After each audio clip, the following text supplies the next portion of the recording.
যে ব্যক্তি চায় যে মৃত্যুর পর নবী সাল্লাল্লাহু আলাইহি ওয়াসাল্লামের নিজ হাতে হাউজে কাউসারের পানি পান করবে, সে যেন আজকের সম্পূর্ণ ভিডিওটি দেখে। কারণ এই ভিডিওতে এমন একটি দরুদের আমল সম্পর্কে আলোচনা করা হবে, যেই আমলটি শুনলে আপনার জীবনটা একেবারে কল্যাণময়ী হয়ে যাবে ইনশাআল্লাহ। আল্লাহ যদি চায় মৃত্যুর পর আপনি নবীজি সাল্লাল্লাহু আলাইহি ওয়াসাল্লামের নিজ হাতে হাউজে কাউসারের পানি পান করতে পারবেন ইনশাআল্লাহ। তাই আমার বিশ্বাস, যে ব্যক্তি নবীজি সাল্লাল্লাহু আলাইহি ওয়াসাল্লামকে অন্তরস্থল থেকে মোহাব্বত করে, সে আজকের সম্পূর্ণ ভিডিওটি দেখে এইখান থেকে আমলটি শিখবে ইনশাআল্লাহ। দেখুন প্রিয় দর্শক, হাউজে কাউসার এমন একটি ঝর্ণা যার পানি হবে দুধের চেয়ে সাদা, মধুর চেয়ে মিষ্টি। সুবহানাল্লাহ, আল্লাহু আকবার। আম্মা জান আয়েশা রাদিয়াল্লাহু তাআলা আনহাকে নবীজি সাল্লাল্লাহু আলাইহি ওয়াসাল্লাম বলেন, এই হাউজে কাউসার আমাকে আল্লাহ তাআলা দান করে দিয়েছেন। সুবহানাল্লাহ। হাশরের ময়দানে আমি যাকে ইচ্ছা করব হাউজে কাউসারের পানি পান করাবো, যাকে ইচ্ছা না করব তাকে আমি হাউজে কাউসারের পানি পান করাবো না। আম্মা জান আয়েশা রাদিয়াল্লাহু তাআলা আনহা বলেন, ও নবী, সেই হাউজে কাউসারের পানি পান থেকে কারা পানি পান করতে পারবে না, এমন কোন শ্রেণীর ব্যক্তি? নবী সাল্লাল্লাহু আলাইহি ওয়াসাল্লাম তখন বলেন, তারা হলো দুনিয়াতে যারা বিদআত করেছে এবং শিরক করেছে। এই সকল মানুষকে আমি হাউজে কাউসারের পাড় থেকে বের হতে বলবো, তাদেরকে আমি দূর করে দেব। তাদেরকে বলবো, সোহকান সোহকান, তোমরা এইখান থেকে ভেগে যাও, আমি তোমাদের নবী না, তোমরা আমার উম্মত না। প্রিয় দর্শক, আপনি কি চান না হাউজে কাউসারের পানি পান করতে? তাহলে বেশি বেশি আজকের এই আমলটি করবেন ইনশাআল্লাহ। নবীজি সাল্লাল্লাহু আলাইহি ওয়াসাল্লামের উপর আল্লাহ রাব্বুল আলামিন ফেরেশতাদেরকে সাথে লইয়া সব সময় দরুদ পাঠ করেন। আল্লাহ বলেন, ও আমার বান্দারা, আমি আমার নবীর প্রতি সারাক্ষণ শুধু রহমতের দোয়া করি। আমার ফেরেশতাদেরকে সাথে লইয়া তোমরাও নবীর প্রতি রহমতের দোয়া করিও। সারা পৃথিবীর সমস্ত মুফাসসিরিনে কেরামগণ একমত যে এইখানে আল্লাহ রাব্বুল আলামিন রহমতের দোয়া বলতে দরুদ পাঠের নির্দেশ দিয়েছেন। প্রিয় দর্শক, যে আল্লাহ নবীর প্রতি দরুদ পাঠ করেন, আল্লাহ নবীর একজন স্রষ্টা হয়েও নবীর প্রতি দরুদ পাঠ করেন, আমরা নবীর উম্মত হয়ে কেন নবীর প্রতি দরুদ পাঠ করতে পারবো না? আপনি কি নবীজি সাল্লাল্লাহু আলাইহি ওয়াসাল্লামকে ভালোবাসেন না, মায়া করেন না? নবীজি কি আপনার জন্য একদিন হলেও কান্না করে নাই? নবীজি তো 63 বছর জিন্দিগিতে এই দুনিয়ায় থাকতেও কান্না করেছেন শুধু এই উম্মত, ইয়া উম্মতি, আমার উম্মতের কি অবস্থা হবে। এবং রওজা পাকের মধ্যে এখনও জীবিত অবস্থায় নবীজি কান্না করছেন। আবার হাশরের ময়দানেও নবী সাল্লাল্লাহু আলাইহি ওয়াসাল্লাম সিজদায় পড়ে থাকবে আপনার আমার জন্য। প্রিয় দর্শক, আর সেই নবীর উম্মত হওয়ার পরেও আমরা নবীর প্রতি দরুদ পাঠ করতে পারি না। আমরা আর কৃপণতা করব না, এই দরুদ ইনশাআল্লাহ পাঠ করবো ইনশাআল্লাহ। দেখুন, আমরা এমন আমল করব যে আমল করলে আল্লাহ রাব্বুল আলামিন খুশি হয়।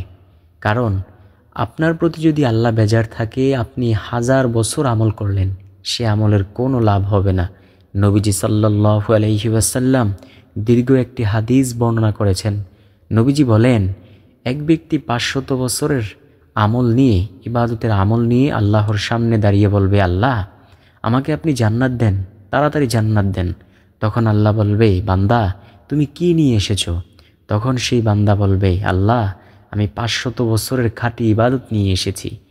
তখন আল্লাহ বলবেন, বান্দা আমার কাছে তো ইবাদতের দাম নাই, তুমি জানো না আমার সন্তুষ্টির জন্য যে ইবাদত করা হয় সেই ইবাদতের অনেক দাম? তুমি কি জানো না আমার রহমত ব্যতীত কেউ জান্নাতে যেতে পারবে না? তখন এই ব্যক্তি বলবে, 500 বছর খাঁটি ইবাদত করলাম, সেই ইবাদত দিয়ে আমি জান্নাতে যেতে পারবো না, এটা আবার কেমন কথা? তখন আল্লাহ বলবেন, বান্দা শোনো, দেখো এটা কেমন কথা। তখন ওই ব্যক্তি হাশরের ময়দানের সূর্যের তাপের কারণে তার এমন পানি পিপাসা লাগবে, পানি পিপাসার কারণে সে ছটফট ছটফট করতে থাকবে। এমন সময় দেখবে একজন ফেরেশতা পানি নিয়ে যাচ্ছেন, ফেরেশতা বলতেছেন, পানি পানি, কারো পানি লাগবে নাকি বলুন। যেমনইভাবে দুনিয়াতে কোনো ব্যক্তি পানি বিক্রি করে, দেখবেন অনেক সময় বিভিন্ন জার্নিতে গেলে মানুষ পানি বিক্রি করে, বাদাম বিক্রি করে, আমড়ার আচার এগুলো বিক্রি করে। তখন আমরা কিনে সেগুলো খাই। তেমন ওই ফেরেশতারাও এই পানি বিক্রি করার জন্য হাঁসের মাঠ ঘুরতে থাকবে। তখন ওই ব্যক্তি দৌড়ে সেই ফেরেশতার কাছে গিয়ে বলবে, হ্যাঁ আমার পানি লাগবে, আমাকে একটু পানি দাও, আমার কলিজা পর্যন্ত ফেটে যাচ্ছে, আমি এই মুহূর্তেই মারা যাব, অথচ পরকালীন জিন্দেগিতে কোনো মৃত্যু নেই। তখন সেই ফেরেশতা বলবে, আমি তোমাকে পানি দেব, তুমি আমাকে কি দিবে এর বিনিময়ে? বলে, আমার কাছে তো দুনিয়ার কোনো টাকা পয়সা কিচ্ছু নাই, আমার কাছে আছে শুধু 500 বছরের ইবাদত। তখন ফেরেশতা বলবে, যদি 1 গ্লাস পানি পান করতে হয় তাহলে তোমার 500 বছরের ইবাদত দিতে হবে। তখন সেই ব্যক্তি বলবে, আমার 500 বছরের ইবাদত তুমি নিয়ে যাও, আমাকে 1 গ্লাস পানি পান করাও।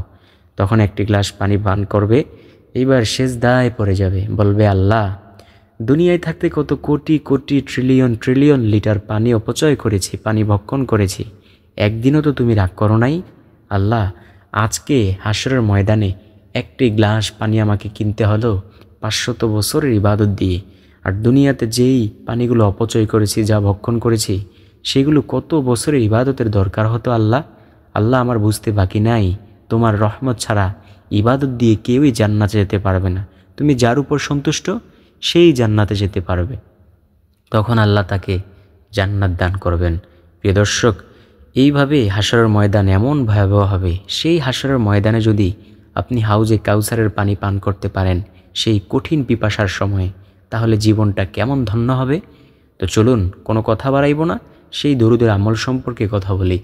নবীজি সাল্লাল্লাহু আলাইহি ওয়াসাল্লাম বলেন, ও উম্মত, বেশি বেশি দরুদ পাঠ করিয়া আমি নবীকে সুপারিশ করার জন্য সাহায্য করো। এইখানে একটি কথা স্পষ্ট যে নবীজি সাল্লাল্লাহু আলাইহি ওয়াসাল্লামের প্রতি বেশি বেশি দরুদ পাঠ করবে তাকে আল্লাহ অবশ্যই হেদায়েত দান করবেন, এবং নবীজি অবশ্যই পরকালীন জিন্দেগিতে তাকে সুপারিশ করবেন ইনশাআল্লাহ। তো জেনে নিন কোন সেই দরুদ। সেই দরুদটি হলো বেশি বেশি পাঠ করবেন, আল্লাহুম্মা সাল্লি আলা মুহাম্মাদিউ ওয়া আলা আলি মুহাম্মাদ বারিক ওয়া সাল্লিম। এই দরুদ পাঠ করলেই হবে না, এই দরুদের ওসিলা দিয়া মহান মালিকের কাছে হিদায়াত চাইবেন। তখন আল্লাহ দেখবেন অবশ্যই একদিন না একদিন হিদায়াত দিবেন। বারবার চাইলে আল্লাহ কিন্তু দেন। প্রিয় দর্শক, হিদায়াত পাওয়ার পর এইবার আমল করা শুরু করুন। মৃত্যু পর্যন্ত যদি এমন জিন্দেগি নিয়ে যাইতে পারেন, অবশ্যই নবী সাল্লাল্লাহু আলাইহি ওয়াসাল্লাম নিজ হাতে হাউজে কাউসারের পানি পান করাবেন ইনশাআল্লাহ।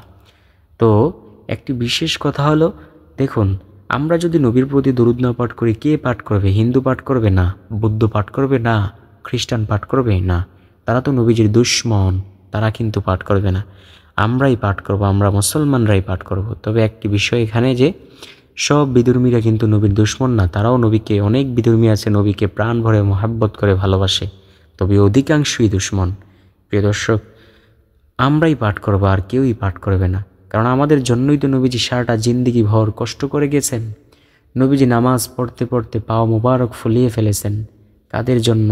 উম্মতের কথা চিন্তা করে। প্রিয় দর্শক, নবী সাল্লাল্লাহু আলাইহি ওয়াসাল্লামের এই আত্মত্যাগ আমরা কিভাবে বলতে পারি? সব সময় নবীজির প্রতি বেশি বেশি দরুদ পাঠ করব। আসুন দরুদ পাঠ করি। আল্লাহুম্মা সাল্লি আলা মুহাম্মাদ ওয়া আলা আলি মুহাম্মাদ বারিক ওয়া সাল্লিম। অবশ্যই যদি ভিডিওটি ভালো লেগে থাকে, যারা প্রিয়জন আছে তাদের কাছে অবশ্যই ভিডিওটিকে শেয়ার করতে ভুলবেন না। ভালো থাকুন, সুস্থ থাকুন, কথা হবে, দেখা হবে ইনশাআল্লাহ পরবর্তী কোনো ভিডিওতে।